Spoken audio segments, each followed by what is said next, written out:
My name is Anka. I'm a registered dietitian. I work for a private practice called Sound Dietitians.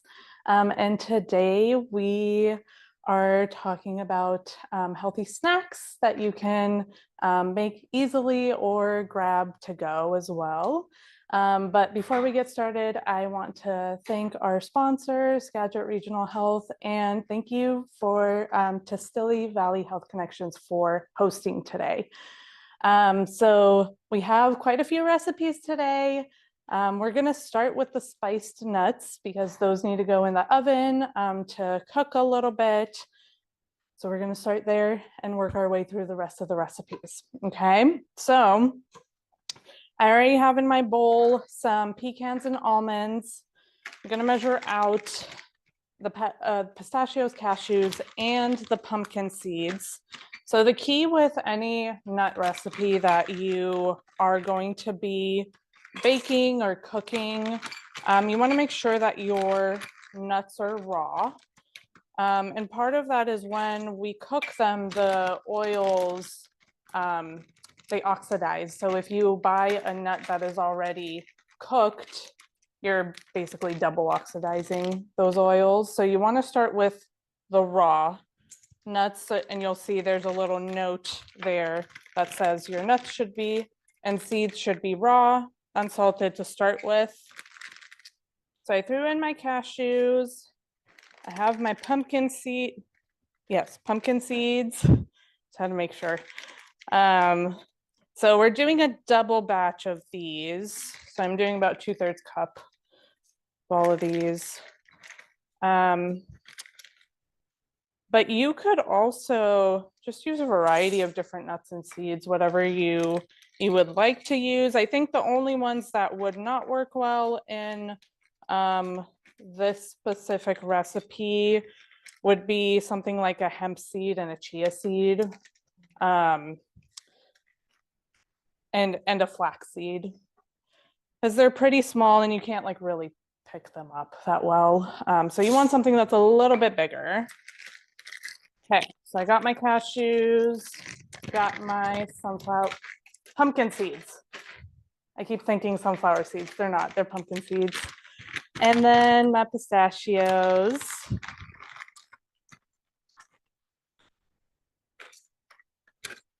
And in terms of like storing your seeds, if you want them to last the longest, store them either in the fridge, or I like to store them in the freezer. And then I let them thaw out for about 10-15 minutes before I do my baking, and that seems to work really well. All right, so I got all my nuts over here. Ooh. So next we're going to add our seasonings. So I have some maple syrup. So we're going to do about 2 tablespoons of our maple syrup. It's going to give it a nice sweetness, but also it's going to create kind of like a hard shell over the nuts, which gives it an extra crunch. But it's not going to be like sticky, right? Okay, next we're going to do some curry powder. So this is going to give it a nice aroma, not too much spice. I'm going to do 1 full teaspoon of this. Christina, do you need me to move my bowl at all?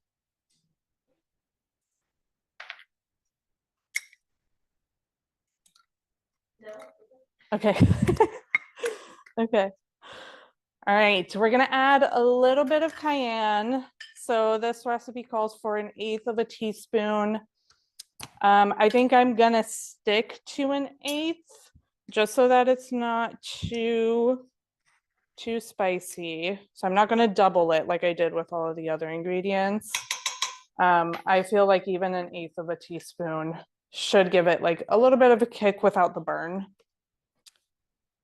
Okay, and then you're gonna see dried rosemary is on there. I ran out of dried rosemary and I did not want to buy some more because I don't use it that often. So I just brought some fresh rosemary from my garden. So that's what we're gonna be using. So you could absolutely do dried. You could also do other herbs as well. It doesn't necessarily have to be rosemary. You could do oregano, you could do thyme. Instead of the dried curry, you could even do like fresh curry leaves if you have those available. All right, I'm just gonna give this a nice chop. Hopefully you'll be able to smell it for those of you that are in person. All right, so that should be good enough.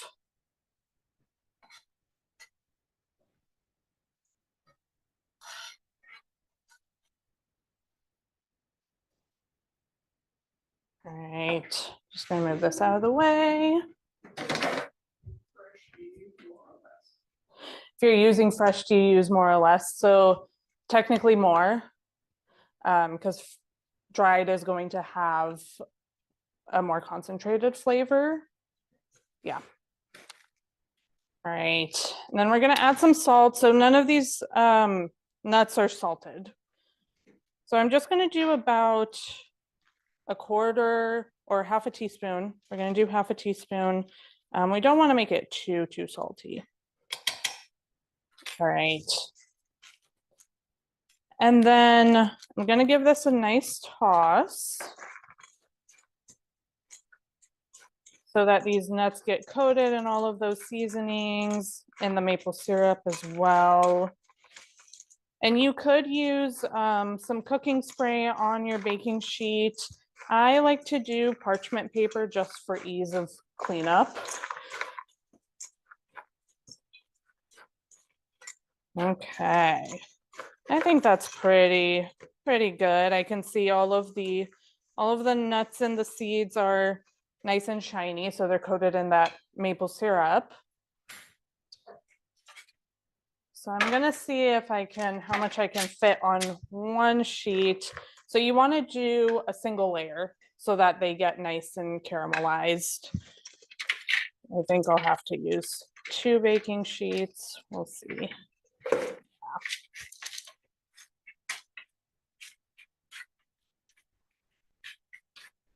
I'll just spread them out as much as you can.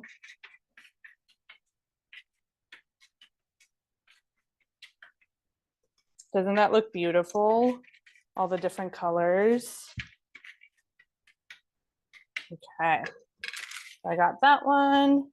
I'm gonna do another one.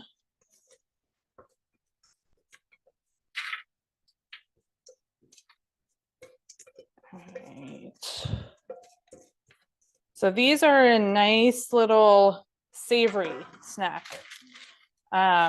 We have some sweet snacks too today. I like to do a combination, have something sweet and salty.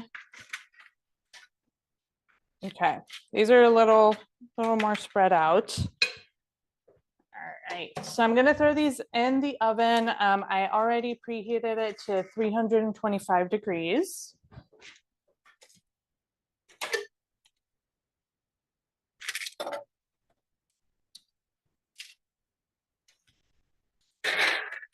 And I'm gonna set a timer for 15 minutes, but we might need to leave them in for 20 minutes depending on how bubbly they get. So the maple syrup, when it is nice and ready, when the nuts are ready, the maple syrup should be a little bit bubbly. That's how you know like they're done. You could also just skip the oven entirely and do this in a skillet on the stovetop. Medium to low heat. You want to go low and slow so that you don't burn the nuts, but you could totally do that if you don't want to use the oven, especially during the summer when it's nice and hot. Why heat up your house when you can just do it over the stove? Okay, so I have my timer ready. Next, we're going to move on to the roasted red pepper hummus. So this is a variation of your classic hummus. The only addition is it has roasted red bell peppers that I just bought from the store. So they just come in a jar. They have like juices that they're in and basically fire roasted. You could totally do this at home. In the oven, you would just take your bell peppers, wash them, throw some oil on them, throw them in the oven until they get nice and charred. Or if you have a gas stovetop, you could do it over the open flame, just rotate it. It doesn't take long, or you can just buy them already made. So I drained these as best as I could. So we're gonna do double this recipe as well. So I have about a cup and a half of these peppers. All right, I have my chickpeas. So these are just canned chickpeas that I drained and I rinsed as well. For any canned beans, I always recommend getting a no salt added or a low sodium version and then rinsing them as well. Unfortunately, when I went shopping, I couldn't find the low sodium version. So I went ahead and rinsed these really well. But I will be adjusting the salt to take into account that these were already salty to begin with. Okay, I'm gonna add my chickpeas. And this is a quick recipe for hummus. If you wanted to spend a little bit more time on your hummus to get it extra nice and smooth, I recommend boiling your canned chickpeas for another 20-ish minutes until they get nice and soft, and then taking off that outer shell. It does make a difference, but it does take a lot more time. So just know, if you have extra time on your hands and you want a smooth, a really smooth hummus, that's what you need to do. But also just like canned chickpeas works just as well. All right, I have my garlic cloves. We're just gonna start with 2. Some people like it more garlicky. I wanted to tame it a little bit for those of you that don't like the garlic too much, but it does make a difference in terms of whether you have the garlic or not in your hummus, right? Okay, let's do lemon juice. I have about half a cup of lemon juice here that I just freshly squeezed before class started. And then we have some tahini. So tahini is ground sesame seeds. It's one of the more traditional ingredients that you find in hummus. I don't recommend using something different. So you can't easily substitute it for a different nut butter just because of the texture and also the taste. So we're going to do about half a cup of, what am I doing? Half a cup of the tahini. And my trick for anything that is sticky, like a honey or a nut butter, when you're measuring it out, just coat your measuring utensil, whether it's a tablespoon, a teaspoon, a measuring cup, with some oil so that it just slides right out. So this tahini is nice and blended already. We're gonna do about half a cup. All right. So see how it's just like sliding all out. Okay. So we already got our garlic. We're gonna do, if I can find my tablespoon, 2 tablespoons of olive oil. You could add a little bit more just for texture. I do think we're gonna need to add some water as well to this. I typically do just to thin it out. But it's really, the olive oil is a nice, makes it nice and creamy. But you could also add a little bit of extra if you wanted it more for taste. Okay, so I got my 4 tablespoons. And then the cumin, that is another one of the ingredients that kind of, if you're missing it, it doesn't really taste like hummus. Right. So we're gonna do 1 teaspoon of the cumin. All right. And then I'm gonna add some pepper to this and a little bit of salt. I think I wanna do just like a pinch of salt. I don't wanna make this too salty. I'm just gonna do a pinch and then I'll taste it and we can see how it goes. Okay. So hummus is, one of the easiest snacks that you can make. And it has a lot of protein, healthy fats from the tahini, from the oil, some antioxidants from the garlic and the red peppers. All right, so before I fire this up, hopefully it'll cooperate. I want to grab just a little bit of water so I can have on hand to help it along. So warning everyone at home, it's going to be loud.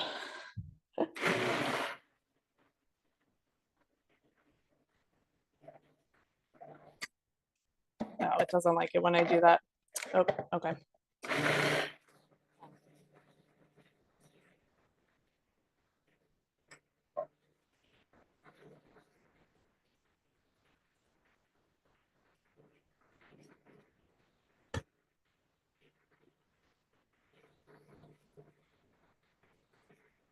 So it's getting pretty nice and smooth. I am gonna process it for maybe another 30 seconds just to get everything blended really well. You'll see like in your recipe, it said to chop your bell peppers, mince the garlic clove.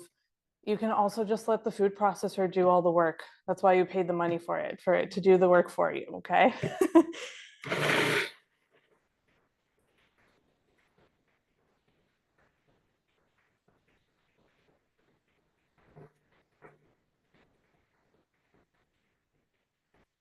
Okay, I think that's nice and smooth. I'm just gonna taste it real quick and adjust for any salt that might be needed. Now that's a nice texture. So again, depending on your chickpeas or your roasted bell peppers, the texture might differ depending on what product you use. I think it needs a little bit more salt.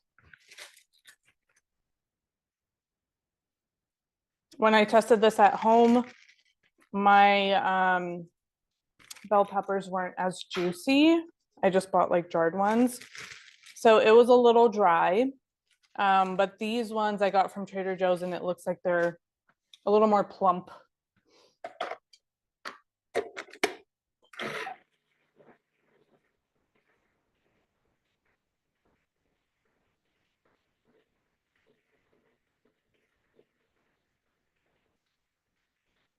All right. So I'm gonna go ahead and put this in a bowl. I'm just gonna leave it for later once I wash a bowl. That's a little more size appropriate. So we're just gonna leave it here for now. Okay. Ice cubes? Yes, have I ever heard of adding ice cubes? Yes, that is another trick that you can do to get it to a smooth texture.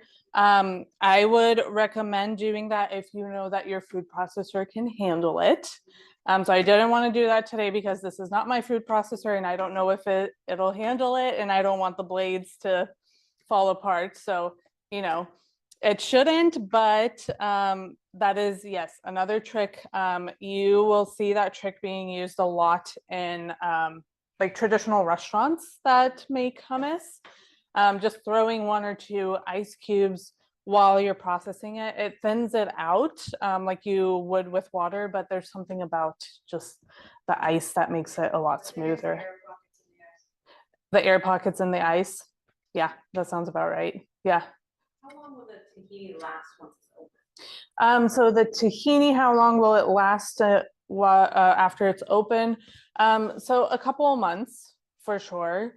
Similar to nut butters, I would recommend just sticking it in the fridge. It's going to last a lot longer, and you can always, before you use it, if it feels a little stiff, you can always leave it out on the counter for half an hour for it to warm up before using it, and that should do the trick. Yeah. Okay. I can smell the nuts already. We have about 4 minutes left. So why don't we switch to the carrot cake energy balls? So these are one of the sweet snacks that we're going to be doing today.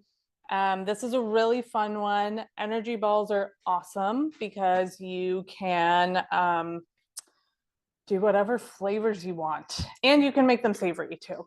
Absolutely. It's a little harder to make them savory, but it's totally doable. So today we're going to be doing carrot cake energy balls because it's spring, and carrot cake is just a sign of spring, in my opinion. These are really yummy. They have a lot of fiber, protein, healthy fats. We'll talk through the ingredients, but we're going to start with 1 cup of pitted dates. So your dates are going to give it that sweetness, also the stickiness so that they hold together, right? These dates especially are pretty sticky, in my opinion. So dates, they, like we talked about, they're nice and sweet, but compared to other sweeteners out there, they tend to not raise blood sugar as much, partly because of the fiber that's also in these dates, right?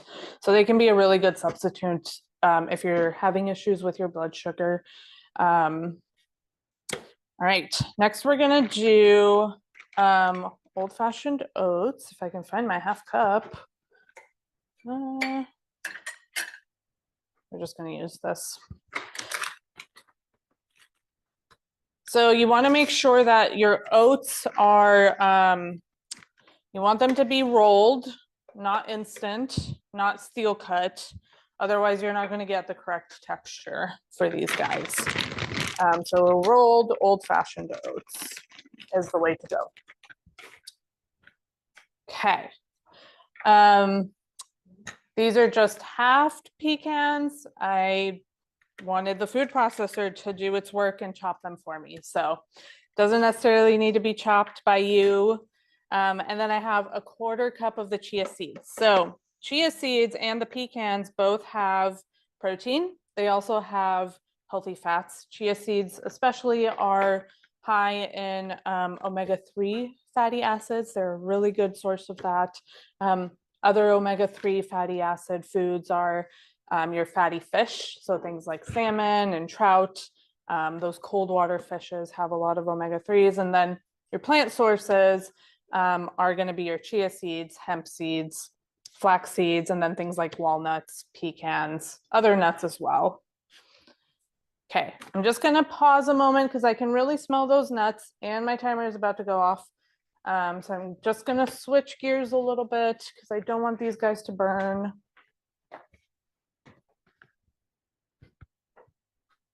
And the key to any nuts where you're using maple syrup is you want to make sure, they're not quite done, just a little bit longer. You want to make sure that they are cooled before you, okay, that's close, before you eat them, because they can burn you, first of all. And it gives, as they cool, that maple syrup hardens on the nut to give you that extra crunch. So I am going to leave them in for another 5 minutes and then I'll take them out. Okay, going back to these guys. And then I have 2 medium carrots that I shredded. So I did do this work. You could also use, if you have an attachment for your food processor that shreds veggies, you could also just use that and then just switch it out. Okay. It takes more time, but it would blend it up really well as a coffee grinder. Oh, yeah. So if you don't have a blender, you could use a coffee grinder to blend everything up. that would totally work. It would take you a really long time depending on how big your coffee grinder is. Yeah, totally. So all you have to do is just blend them up and then throw them together. And again, like if you don't have a food processor, you could totally use a blender. Yeah.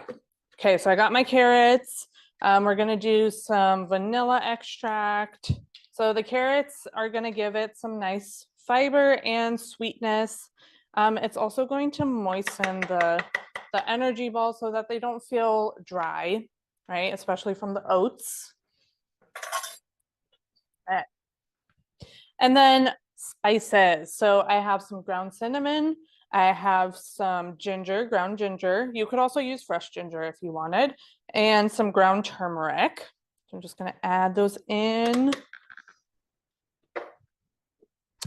I'm going to do a pinch of salt. The salt kind of balances out the sweetness of the dates. And for those of you wondering, a pinch of salt is about a quarter teaspoon. So pinch using these 3 fingers. Okay, and I am gonna add just a tiny bit of ground pepper. Does anybody know why I'm adding the ground pepper? It's not, I'll give you a hint, it's not for taste. It is for the turmeric. Yes, that is correct. So there is a compound in turmeric called curcumin that your body can't absorb very well unless you eat it with black pepper. So there is a compound in black pepper, I believe it's the pepperine, that increases the absorption of that turmeric about 1,000%. So if you ever see like a supplement out there that has turmeric and it doesn't have the black pepper, please don't waste your money on it. Get something that does have black pepper so that you're absorbing more of that supplement. And turmeric is it's a really good anti-inflammatory. It's been used for thousands of years for pain management. You can use it internally. You can use it topically. Just know that it will stain your skin if you do use it topically. So, but it's a really awesome herb to use. You can use it fresh. A lot of people will blend it with ginger and lemon and honey and cayenne and make immunity shots. It's a really good food for the immune system. So it has a lot of great uses, but again, add that black pepper. Okay. All right. So I'm going to go ahead and pulse this. Warning for those at home, this will likely be louder than the other one.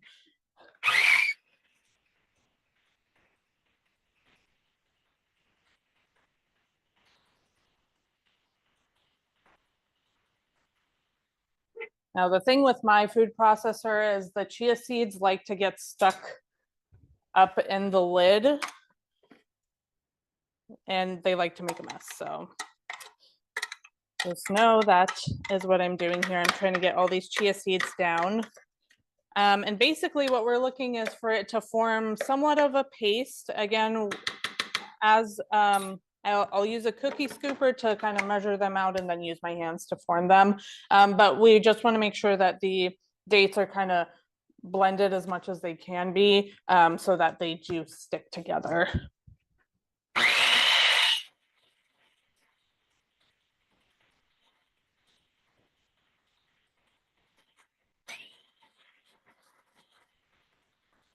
Okay, I think that is as blended as they will get. So what I'm gonna do next is gonna grab a plate and I'm gonna roll these guys out if I can find a plate.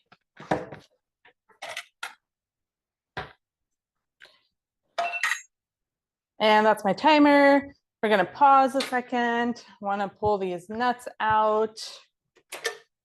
Yep, they look nice and toasty to me. Christina, can you switch it over to, yeah. Okay. So you can probably, well, not very well, but they are nice and shiny. And when I touch them, they're still a little moist, very hot. So as they cool, that maple syrup is going to harden a little bit. Again, it shouldn't break your teeth, but it will give it a nice crunch. Okay. And I'm going to turn this down. Okay. All right. So for these, I just like to use a cookie scooper. This is the smallest one I have. It would probably be better to use an even smaller one. This one I believe is about 1.5 tablespoons. So if you use a tablespoon one, you should get about 22 balls. This is gonna give us a little bit more than that. So I'm just gonna roll these out, and while I do that, I wanted to talk to you about what you're seeing at the front of the island. So I brought out some examples of snacks that pair well together. So when we're thinking about snacks, what I talk to my patients about the most is having balance, not only with your meals, but also with your snacks, right? The whole point of a snack is to give you a little bit of energy to go on with your day so you can make it to a meal, right? And if you have a balanced snack, it's going to tame your hunger a lot better than if you have an unbalanced snack. So with what I mean by a balanced snack is you want to have a combination of macronutrients. So your macronutrients are going to be your protein, fat, carbohydrates, and then you could also argue that fiber is also a macronutrient, kind of. I tell my patients at a minimum, have your carbs either with protein, fat, even better if you have both, right? So your carbs are going to give you energy. The protein and the fat are going to slow down your digestion so that you feel fuller for longer. And the protein and the fat, and fiber also does this, helps to slow down that absorption of sugar into your bloodstream so that your blood sugar doesn't raise as much when you're eating. And thinking about your blood sugar isn't only important if you have diabetes. It's really important to think about it to prevent diabetes from happening as well, right? So having balanced snacks and meals is a really good option to do that. Now, some of these snacks, so for example, these energy balls, we have some carbs. So the dates, the oats are going to be our carb source. We have protein from the pecans and the chia seeds. We have fat from the chia seeds and the pecans as well. So these by themselves are a balanced snack to begin with, right? The hummus, kind of the same way, because you have carbs from the beans. You also have protein from the beans and from the tahini, and healthy fats from the olive oil and the tahini as well, right? The nuts are going to be mostly protein and fat. So you're missing the carbs for the nuts. So a good combination would be have your nuts with a piece of fruit, right? Fruit is also considered a carb because it does raise your blood sugar. Or you could do like crackers, something like, or granola bar. So up front there, I don't know if Christina, you can do an overhead view over there, probably not. Kind of.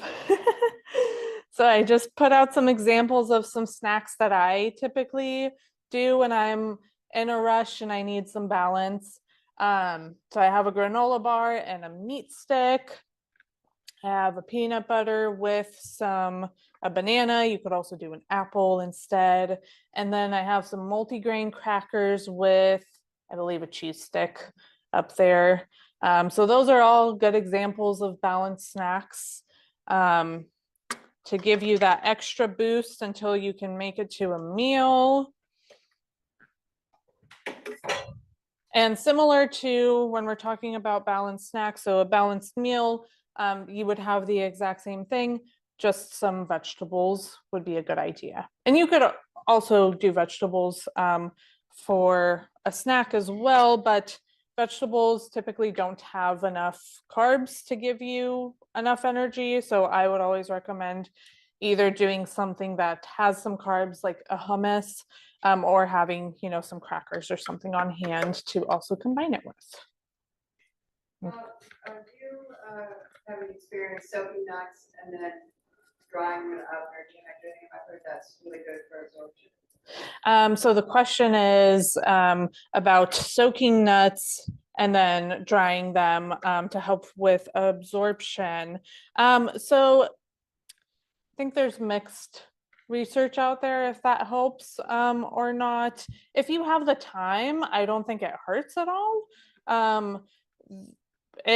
There's, you know, there's some research out there saying that the nuts contain some substances that we can't absorb and can be inflammatory. But I don't think that the research is that sound to say that that is for sure a thing that happens. But I don't think if you have the extra time and if you want to do it, totally. Well, one thing I noticed when I do it, is I don't take extra time, is that, you know, walnuts sort of have this, it's kind of an intense, maybe a little bit of a, Like sour, but it's not, there's a. like bitter? Thank you. Mm-hmm. Bitter, and that seems to be when I do it. Okay, so like with walnuts, when you soak them, you're noticing that the bitterness kind of goes away.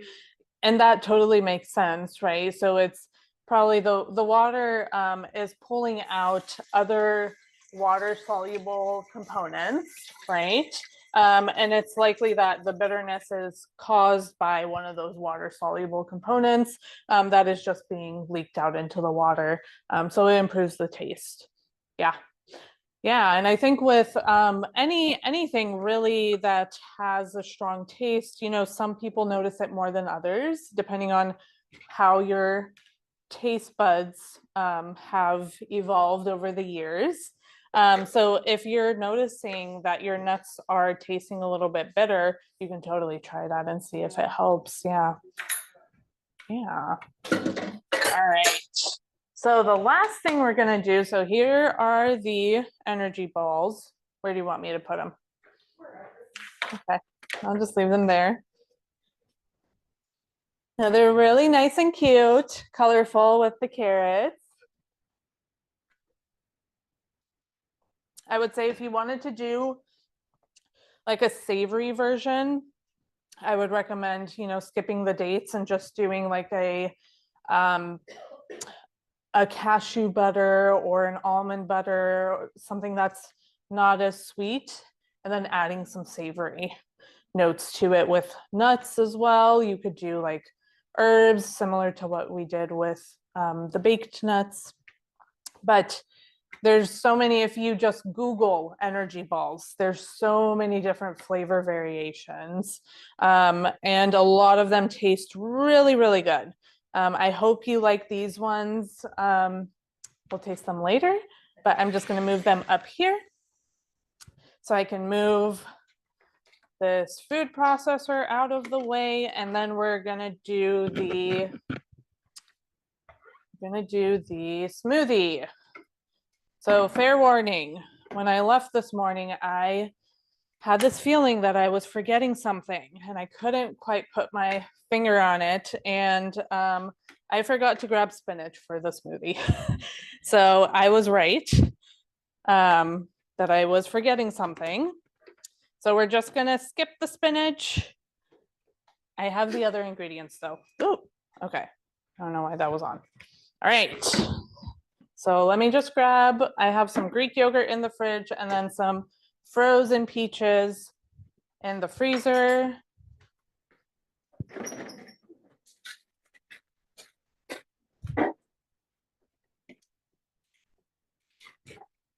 Okay. All right. So as you probably know, there are so many different variations to smoothies. You could make any combination you want. There's probably thousands of different combinations out there. but this is a strawberry peach smoothie. So it uses a combination of fresh fruit and frozen fruit. So for the frozen fruit, we're doing frozen peaches. If I can open them. So frozen fruit, similar to frozen veggies, they're typically picked and then frozen kind of on the spot or very close to when they were picked. So they can be a really nutritious substitute for fresh in-season fruit. So when you use fruit, try to use in season, something that's in season, because it's going to be more nutrient dense than if it was out of season. So think about, you know, your strawberries in June, July that are grown locally compared to your strawberries that get brought from wherever they get brought in December, right? They're not going to taste the same. And they're not going to have the same nutrient density. So frozen fruit can be a really good option because when they freeze that fruit, all of that nutrition gets sealed into it. Arguably, some of the vitamins might diminish over time. They don't react very well to the freezing process, but most of them do.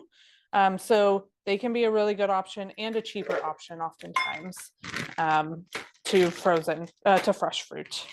I actually don't think I'm gonna need this one. So I'm gonna do four servings, so 4 recipes. So I have about 1.5 cups of the peaches. We're gonna do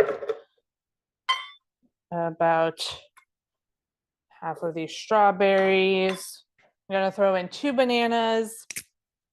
So the smoothie is another one of the snacks that already come balanced, right? So your fruit, your bananas, your peaches, your strawberries are going to give you the carbs. We're going to add Greek yogurt to this. That's going to give you some protein. I actually, instead of using regular milk, I brought hemp milk, which is also higher in protein than some of the other ones. Like almond milk doesn't have a whole lot of protein. Hemp milk per 1 cup has 3 grams of protein. Not the best, but better than almond milk that has like 1 to 2 grams. I would say your higher protein options for milk are going to be soy milk and cow's milk. They both have 8 ounces of protein per cup. So just know that. So I'm going to add 1 cup of Greek yogurt. This is a plain non-fat Greek yogurt. I typically like to use either a full fat or a low fat. This is the only thing that they had at the store where I did my shopping. So this is what we're going to be using today. And then going to do 2/3 cups of the hemp milk. Okay. I'm going to give this a little shake. Hemp likes to separate. I'm sorry? So this is hemp milk that we're going to be using, and it's unsweetened, but you can find it in a variety of flavors as well. Okay, we're going to do 2/3 cups. So hemp milk does have like a slight nuttiness, but I don't think you'll be able to taste it over the rest of the ingredients. I'm just going to add it. And then I'm going to do two batches. And then if you had your spinach, you would add that as well. You could also do kale. That would also work. You can't typically with spinach, particularly, you can't really tell that it's in smoothies because it blends so well and it's pretty mild compared to these other ones. All right, so I'm going to turn it on. It's going to get a little loud.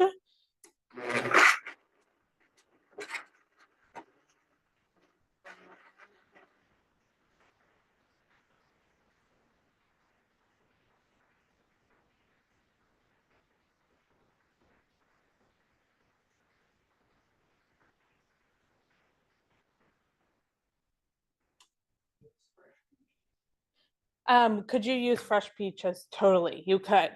The thing that the frozen fruit is actually doing right now is it's creating a thicker texture. So you could even do, like if you wanted to do fresh peaches, you could even do frozen bananas. That's a trick that I always use if my bananas are starting to go a little bad and I don't want to make banana bread and I don't really feel like eating them. I will cut them up and throw them in a Ziploc bag and throw them in the freezer and use them for smoothies. That's a really good option. But you could totally just use fresh fruit. It will be a little on the thinner side as well. So you could adjust, you know, depending on how juicy your peaches are or your strawberries, you could adjust the liquid in this recipe for sure. Okay. So this is the one batch. Yeah, there's a little bit of yogurt that got left behind, so I'm going to blend it a little bit more just to make sure. Christina, do we have cups? Okay. So I'm just going to blend it a little bit.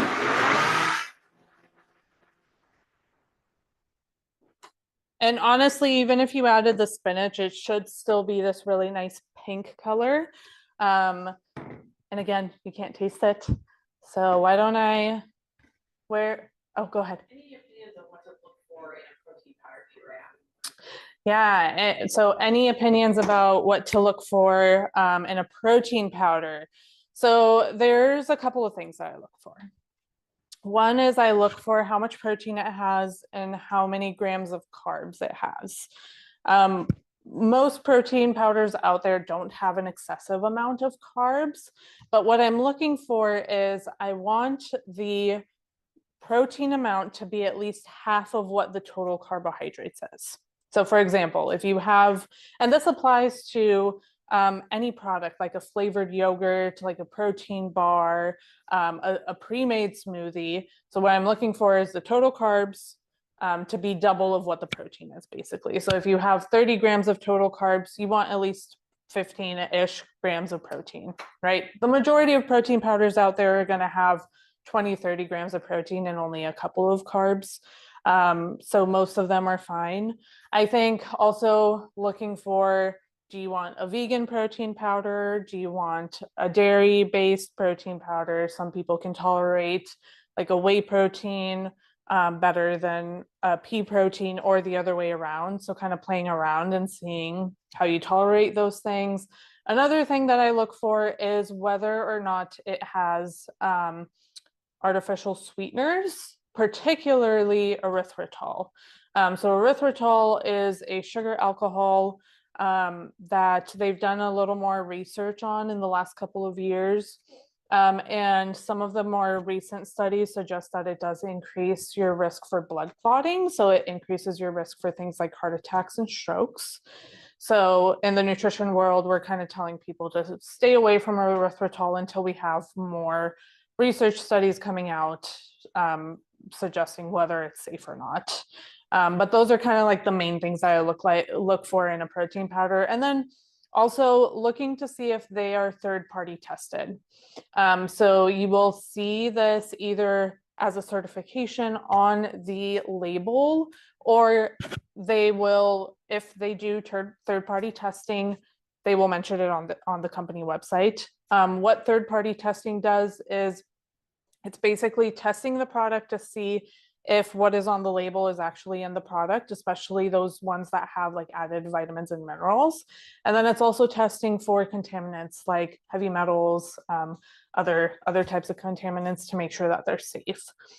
So I typically stay away from products that are not third-party tested. This applies to supplements as well, just because anybody can put anything in a product and throw a label on it and claim that it's a certain thing when it's not. But these third-party testing companies will absolutely, you know, call them out if they're cutting corners and doing things that they're not supposed to be doing. Do you have a top 2 brand that you like? Top 2 brand that I like Orgain. And Orgain, there's a couple of different types of protein powders that they have.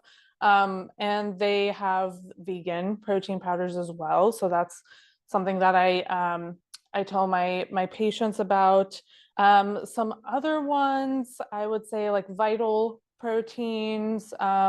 They make a lot of like collagen powder supplements. They use like grass-fed gelatin and things like that. So I think that's a good one. I also really like the ones that are more like supplements that have like medicinal mushrooms that have shown to like help with brain health and things like that, that contain like things like lion's mane and cordyceps and those types of mushrooms. There are a couple of brands out there that do make protein powders as well.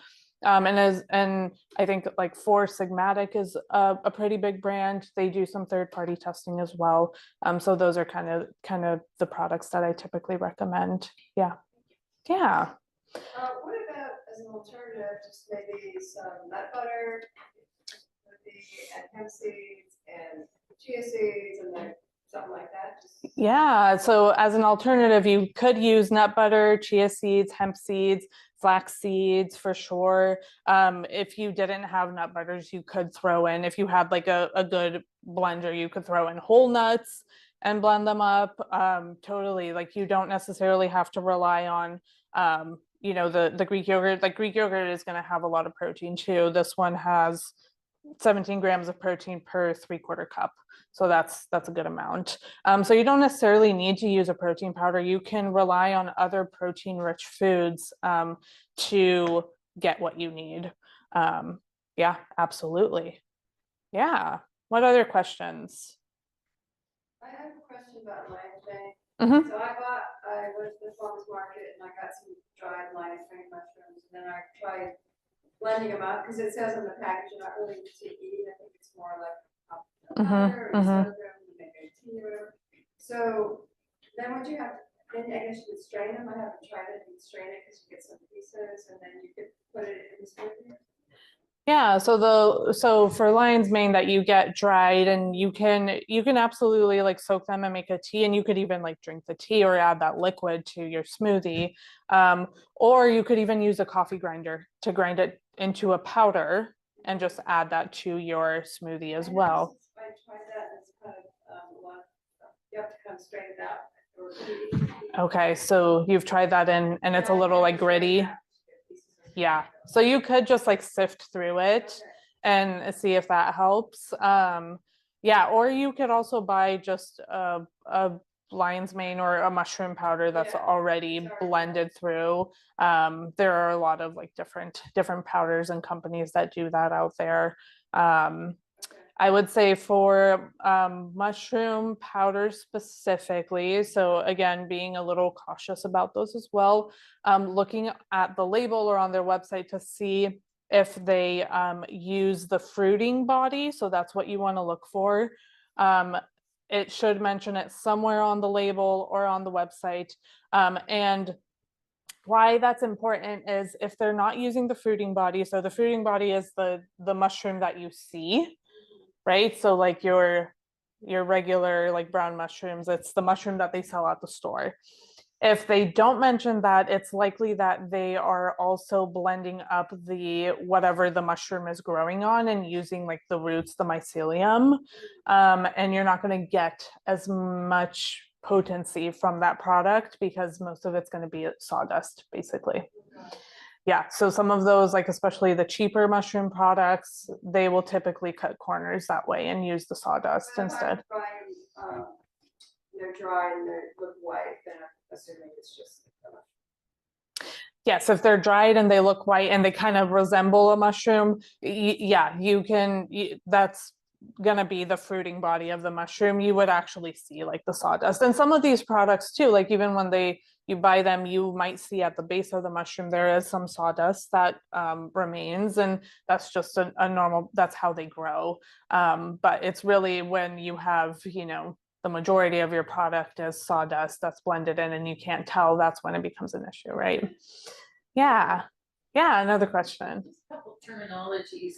What is the attribute of Greek yogurt that makes it say superior? And then rolled oats versus steel cut. I'm not really familiar with the differences. Yeah, so what makes Greek yogurt and why is it superior? So basically Greek yogurt is strained more so that the liquid that naturally occurs when you make yogurt gets removed. So it's a more concentrated product. It has more protein. So typically your Greek yogurt per cup is going to have somewhere close to like 15 to 20 grams of protein. Your regular yogurt is probably going to have about 8. So it's quite a difference, right? And it's thicker. Greek yogurt is going to be thicker. And then what was, rolled oats. Okay, what's the difference between steel oats and the steel cut oats and rolled oats? So your steel cut oats are going to be a denser oat. They are also higher in fiber. You need to cook them longer with more water compared to your rolled oats and your instant oats. So your rolled oats are still going to have quite a bit of fiber, not as much as your steel cut oats. And rolled oats and instant oats are softer in texture. Steel cut tends to remain pretty, it has a nice bite to it. So if that's something you're interested in, yeah, of course.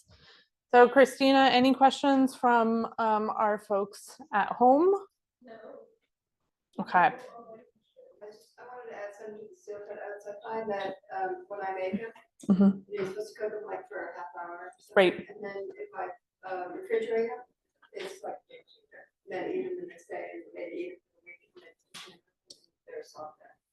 Oh, they soften? They soften a lot. Okay, so you're cooking them for about half an hour. The steel cut oats, you're cooking them for about half an hour and then throwing them in the fridge, and then the next day they're a lot softer.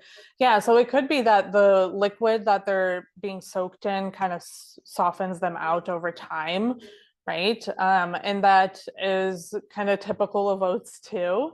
You'll notice like you can make like a baked oatmeal or portion it out. The texture will change over time, especially if you have it like 2-3 days later. Yeah, totally.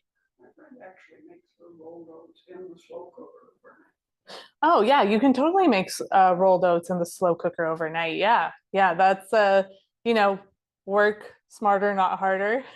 Yeah, absolutely. Yeah, that's a really good option. Yeah, absolutely. Yeah. Christina, do you want me to move this so the folks at home can see the color and the texture of this? Okay, so this is, I'm going to wiggle it. So it is pretty liquid. You could add some more of the frozen fruit or more yogurt to make it a little thicker. But this is what we're left with. Once we're offline, I'll pour these into glasses and then I'll make a second batch for everyone as well.